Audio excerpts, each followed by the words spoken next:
I know what you're thinking. You bring HeroQuest outside. You're ready for your heroes to face off against wildlings, packs of roaming goblins, orc bands of mercenaries, the occasional double-headed goblin, a werewolf sculpt that you got from White Werewolf Tavern like a million years ago. Awoo! Was the awoo necessary, Ash? Yes, it was. Ready for an epic outdoor scene. There's just one problem. One, you don't have any scenery that reflects the outdoors other than like an 8x8 tile, which isn't nearly enough, let's be honest. So you go and you get yourself a set of Loki battle mats. This is the Wilderness Edition. It's hard to find, but they have a new Terrain Edition that is very easy to find. And it's all outdoor. Well, there's plenty of outdoor maps in them. Never mind that. HeroQuest is about immersion, and part of that immersion is not just two-dimensional walls with three-dimensional doors, but also furniture. And outdoors doesn't have furniture, but what outdoors does have, this is the weirdest intro I've ever done, I'm very sorry, is the Dark Pine Forest from Dirt Cheap Dungeons. Now, I took a look at this. I was not convinced by the pictures. I thought to myself, I'm not sure. I'd have to see it up close to believe it, but that was before I got my hands on it. Let me explain, and also not just explain, but show you, and I will. We're gonna unbox Dark Pine Forest from Dirt Cheap Dungeons today, and before we do, I want to shout out Dirt Cheap Dungeons. Thank you so much, guys, for providing me with the content to show on today's content. With the Dark Pine Forest, you can elevate your tabletop gaming experience with stunning customizable trees. This is part of what was lost on me because I just kind of flicked through. These are customizable trees. And listen, this picture also doesn't do the trees justice. I'm gonna show you that too. Hold on, just wait. We've got a modular design. You can mix and match interchangeable levels and trunk heights to create a diverse forest full of towering pines and simple shrubs, perfect for nearly any outdoor setting. Extra bases can be used to represent miniatures hiding amongst the branches, and they are injection molded plastic. Durable, lightweight plastic for easy transport, easy storage, long-lasting play. All the details are paintable, realistic textures, capture the essence of real trees, use them straight out of the box or customize them with your preferred paints to match your game's setting. We've got 9 large and 9 small interchangeable tree trunks, 21 stumps to use as either tree bases or elevated platforms, and 65 tree layers of various sizes. Miniatures, obviously, are not included, but when you open this up, you get Dirt Cheap Dungeons catalog, the modular adventure set catalog, teasing some of their other brilliant works, modular terrain systems, such as the Dungeon or the Cursed Lands, Village of the Lost. These are bundle packs. Plot twisting add-ons such as the jail kits, the summoner kits, the lava kits, and their more ambitious stuff such as the castle plus sets, the dungeon plus sets, the terrain plus sets, the cavern plus sets, roof system, and so on. When you open the box, the smell of 30% pre-consumer recycled materials and natural fibers hits your nostrils in a pleasing way. Really, this is actually got kind of a Play-Doh scent to it. But I'm going to show you this stuff up close and personal. This is your tree. Well, part of your tree. They weren't lying about the textures. The textures are really cool. I'm getting a strong pine essence from this. Not the scent. I'm not talking about that anymore. I'm talking about the visuals. And then you've got your base, your tree base. It's just like a little Christmas tree base that you set up in your living room, and then never mind. This is the bottom of it, by the way. It's through hole. That's because you might do something like that or that. That's actually not at all what it was designed for. I'm showing you the unconventionality. Let's dump this stuff out and make some trees. And if you're not convinced by now, maybe you will be once we have the trees all built and set up on our board. Here are your trunks, and be careful, they're not all smooth. I mean, they don't look smooth, right? The materials that they're made out of, they look quite rough, but they're not. They are smooth. It's just that there are also bits here sculpted onto the trunk to look like broken branches and or new growth on a tree. That's very immersive. I like that a lot. So, to the basics. Insert trunk into stump. Insert leaves onto trunk. We have varying sizes of these sections here, but we've also got posts in most of them. The tree toppers are the ones that don't have the posts. They just have the post holes in the bottom, and that's what you want to press onto your trees to get your customizable tree. That's it. Tree goes onto your board, you're good to go. Here are all the trunks we have, and you could very easily do something with this that I will share with you here in a few minutes that you can't do with a resin printed tree or 3D printed tree. Something I came up with just now that I thought was very interesting. You might have already came to the same conclusion I did and have the same idea just by looking at what I did with the trunks. Your tree toppers, by the way, they could just be used as bushes. There you go. Place it on the ground, you've got a bush.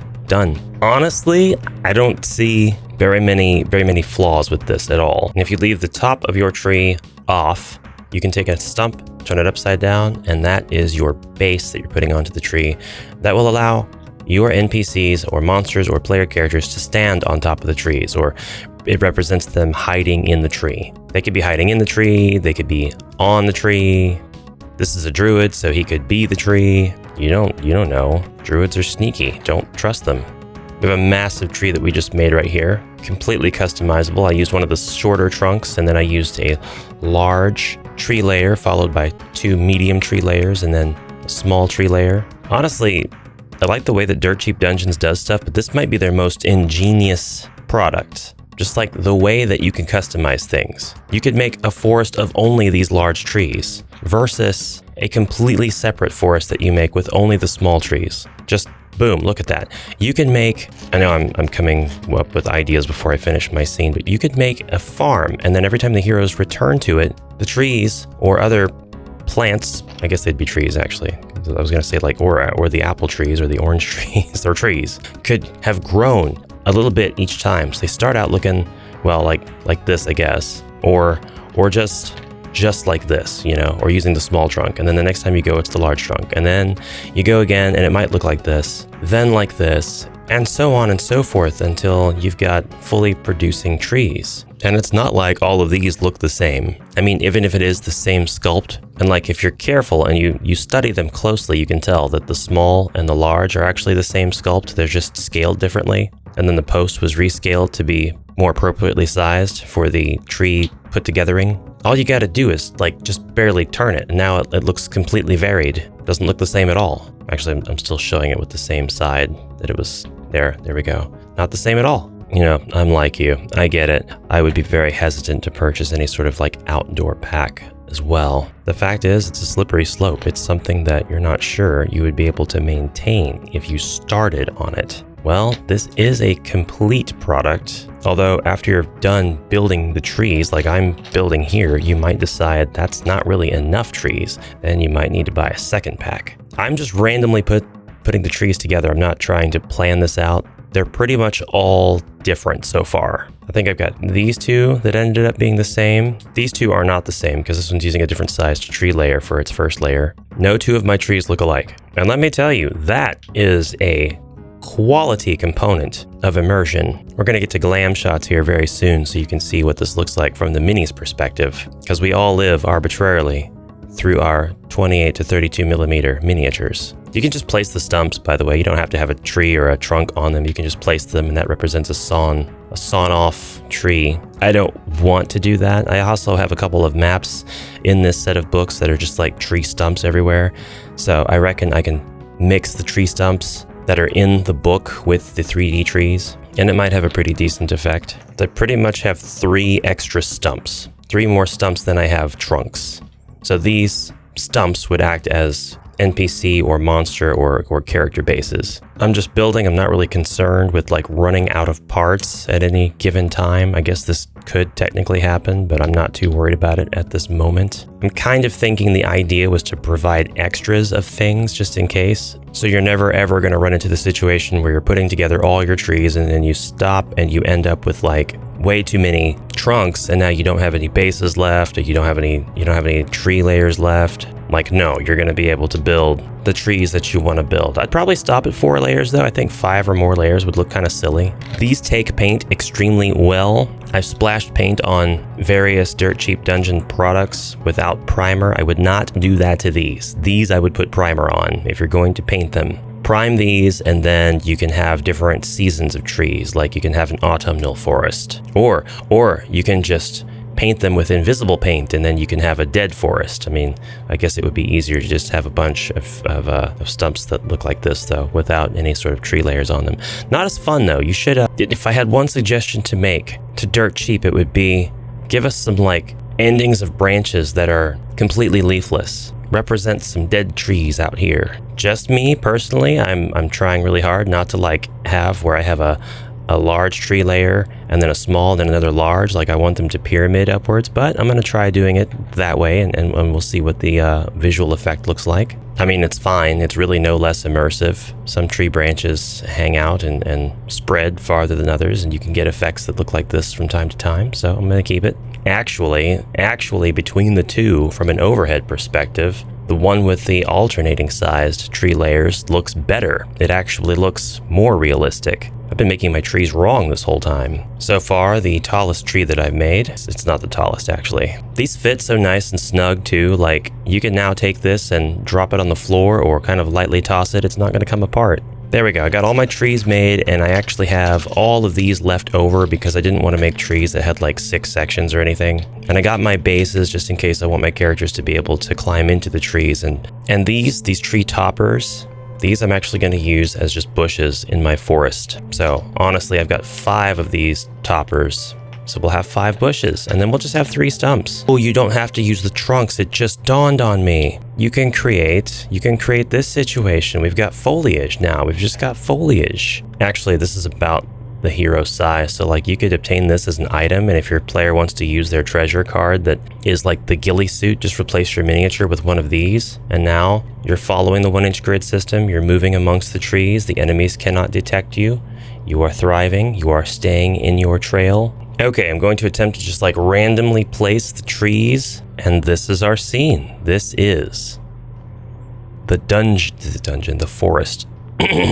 And this is our scene. This is the forest for my new campaign, Forest Quest, where none of the quests are played on the HeroQuest board. They're all played out in the open. You are using line of sight rules to determine ranged attacks. Why didn't I separate those stumps? There we go. You are going out into the woods and fighting in an outdoor setting. There are some very large monsters. There's no sort of worries at all for overcrowding or figures encroaching on other spaces because everybody's outdoors. It's such a good, I left the top of that tree naked. Why would I do that? There we go. It's such a, get on there. Such a good time for heroes and monsters. You decide just not even fight. Like, it's really nice outside. Like, no wonder Zargon's so cranky and doing evil stuff all the time. He never goes outside and gets any air. He never touches grass. Dude, this is great. Look, guys, they're having a picnic. They're gonna tell ghost stories. I mean, it's used every tree that I have. I honestly would advise that you just buy 2 of these packs. Because like one's gonna do perfectly fine for any sort of quest or scenario or situation where you don't need an entire 24 by 24 forest. But if you are a Loki mat enjoyer, you're gonna need 2 packs of these, because this is probably what you're gonna do with your Loki battle mats, is push them up against each other. And if you're just gonna open up, 1 book, then this is likely the scenario you'll have. This is plenty of trees. This is more than sufficient. Why did you fall over? Nobody fell you.